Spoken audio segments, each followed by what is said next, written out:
Vous écoutez Europe 1, il est 8h18. L'interview politique d'Europe 1, Jean-Pierre Elkabbach, vous recevez Stéphane Le Foll, ministre de l'Agriculture et porte-parole du gouvernement. Messieurs, c'est à vous. Bienvenue Stéphane Le Foll, bonjour. Bonjour. Nicolas Sarkozy a donc ressurgi soudainement pour s'expliquer hier sur Europe 1 et TF1. Votre adversaire numéro 1 ne peut pas vous convaincre, ça c'est une évidence. Il a livré hier sa part de vérité, mais est-ce qu'il vous a paru au moins sincère ? Non, ce qui est apparu, c'est qu'il a, dans une stratégie bien connue, joué la contre-attaque ou l'attaque. C'est-à-dire que dans une position défensive, j'attaque. J'attaque et je porte des accusations de manière assez générale. Est-ce que vous comprenez qu'il soit humilié, blessé ? Je peux comprendre qu'après une garde à vue, ça a été dit de 16 ou 17 heures, il y ait quelque chose qui touche l'individu et la personne de Nicolas Sarkozy. Mais au-delà, après, il y a les sujets qui sont sur la table, qui étaient les raisons pour lesquelles il a été convoqué. Bon, tout ça reste là. Il y a une procédure judiciaire. Elle doit aller, je l'avais dit, au bout pour que les choses soient claires. Il est arrivé, d'ailleurs, il l'a rappelé hier soir, sur l'affaire Bettencourt, qu'à la fin de la procédure, il y a eu un non-lieu. Donc la présomption d'innocence comme l'indépendance de la justice, c'est les deux principes qu'a rappelé le président de la République. Il reste plus que jamais la règle pour le gouvernement. C'est très bien au niveau des principes, l'indépendance des juges, etc. Mais il y a des progrès à faire. Il faut que la justice démontre qu'elle est vraiment impartiale. Non, vous ne croyez pas ? Là, vous portez une accusation qui vous engage, vous. Oui, Moi, je ne reprendrai surtout pas ça. Je considère que la justice est indépendante, qu'il n'y a plus d'intervention et qu'à partir de là, on doit faire confiance à la justice. Vous voyez, il n'y a pas d'intervention de caractère politique. Aucune intervention. Ça a été répété. Alors, certains ont du mal à l'imaginer et pour des raisons que je ne veux pas ici commenter, mais c'est le cas et je le répète, deux principes, indépendance de la justice, présomption d'innocence. À partir de là, moi, j'évite les commentaires et surtout les jugements, pour le coup. Vous auriez dû entendre tout à l'heure avec Thomas Soto, Françoise Marthe, qui est la présidente du syndicat de la magistrature. Elle reconnaissait qu'elle était un syndicat de gauche. Et d'ailleurs... oui, mais comme l'a dit Nicolas Sarkozy très justement hier, il y a aussi des procureurs de droite. Évidemment. Et ben voilà, bon, évidemment. Je veux dire, moi, je veux pas...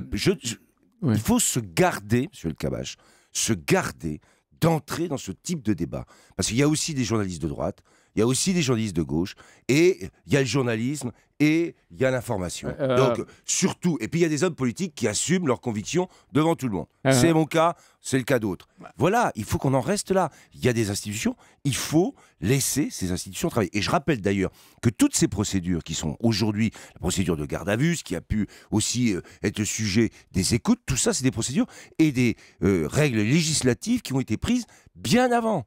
C'est pas le gouvernement qui les a prises. Elle a été faite spécialement pour Nicolas Sarkozy.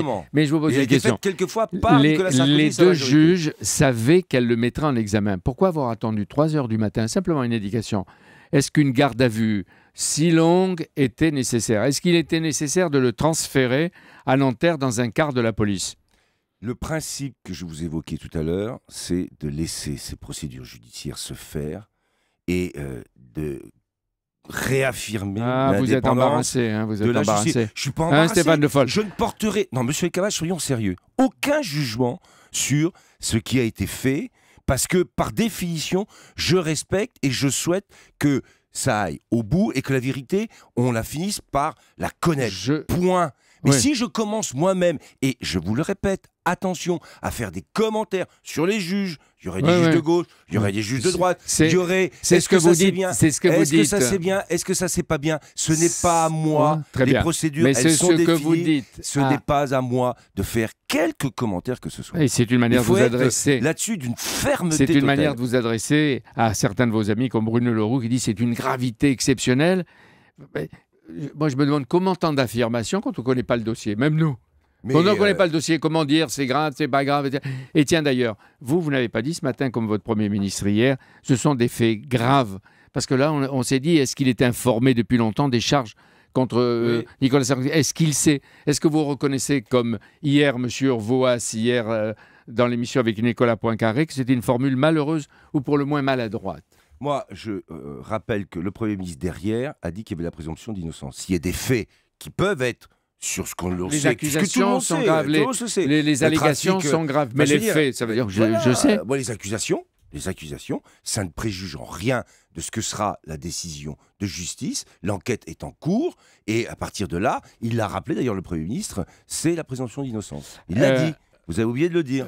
Oui, il a dit, comme le président de la République, avec beaucoup d'énergie, je disais tout à l'heure. C'est moi qui ai fait le rapport d'ailleurs. Oui, le rapport après le Conseil des ministres. Demain, et vous êtes porte-parole d'un gouvernement, Exactement. Demain, les patrons du MEDEF, parce qu'il faut parler d'autre chose, décident s'ils participent ou non à la conférence sociale de lundi prochain, 7 et 8 juillet. Probablement oui. Le Premier ministre Manuel Valls a accordé à Pierre Gattaz ce qu'il réclamait ici même, là, dès lundi devant nous, le report d'un an au 1er janvier 2016 du compte pénibilité. Est-ce que pour Manuel Valls, gouverner, c'est ne pas s'entêter, si on veut réformer, et concéder? Je pense qu'il y a des moments où, lorsqu'on gouverne, il faut effectivement être capable d'écouter, de dialoguer et d'adapter ce qu'on doit faire. On dit il recule. Pour vous, il recule pour mieux sauter ou sauver peut-être le compte de pénibilité plus tard. Je voudrais rappeler une chose, c'est que sur les 4 points qui sont quand même majeurs, sur le travail de nuit, sur la pénibilité de la répétition des gestes, sur les situations difficiles et puis sur les 3-8, la pénibilité va se mettre en place comme prévu. C'est sur le reste, parce qu'il y a un vrai souci pour un certain nombre d'entreprises sur les calculs de la pénibilité, qu'il y a eu un report. Mais le compte pénibilité se met en route. Oui, il se met en route. Manuel Valls a donné aussi son accord à l'autre demande du MEDEF, la réforme du Code du travail avec des syndicats, etc. Et il n'apprécie pas, il a dit hier dans Les Échos, que Pierre Gattaz crie au loup. Mais on a l'impression que quand Manuel Valls entend le cri du loup, il s'adapte. Je veux dire...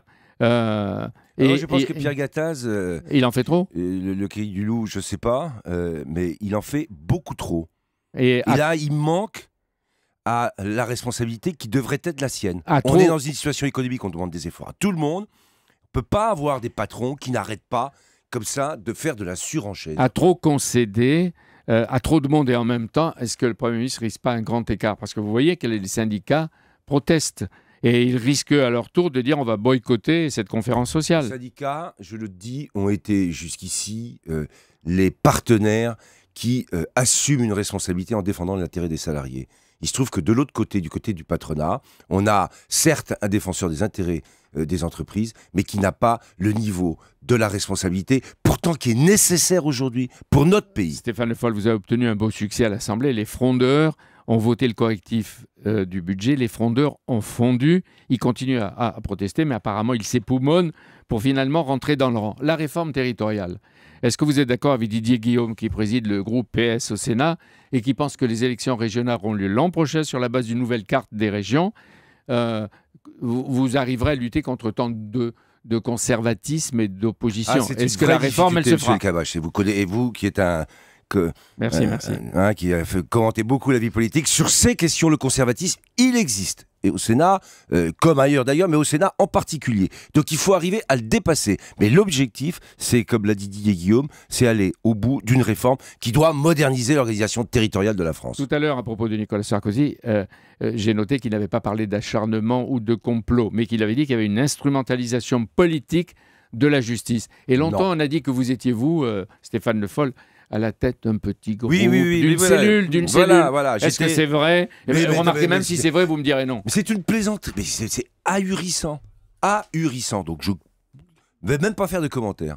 Merci Stéphane Le Foll. Moi, je dis ce que j'ai à dire ici, demain, après-demain. Et un commentaire peut-être juste sur les attaques très violentes contre Manuel Valls, contre François Hollande, contre Christiane Taubira, contre Michel Sapin. J'ai noté d'ailleurs que le président Sarkozy, puisque Jean-Pierre Cabach l'a interviewé en disant Monsieur le Président, n'a jamais dit le président Hollande. Il disait Monsieur Hollande. Et sur la violence des attaques, un mot? Mais sur la violence des attaques, elle ne nous surprend pas. C'est comme ça qu'on appelle tout le monde. Je lui dis Nicolas Sarkozy et Monsieur le Président. Ouais. Allez, on va laisser comme ça. On va vous laisser à la sémantique. On peut respecter même ses adversaires. Je parlais de Nicolas Sarkozy. Merci Monsieur Le Foll, Monsieur le porte-parole du gouvernement, Monsieur le ministre de l'Agriculture d'être tout ça à la fois. Et de la forêt, n'oubliez pas la forêt. Et de la forêt. Non. D'être venu ce matin sur Europe 1.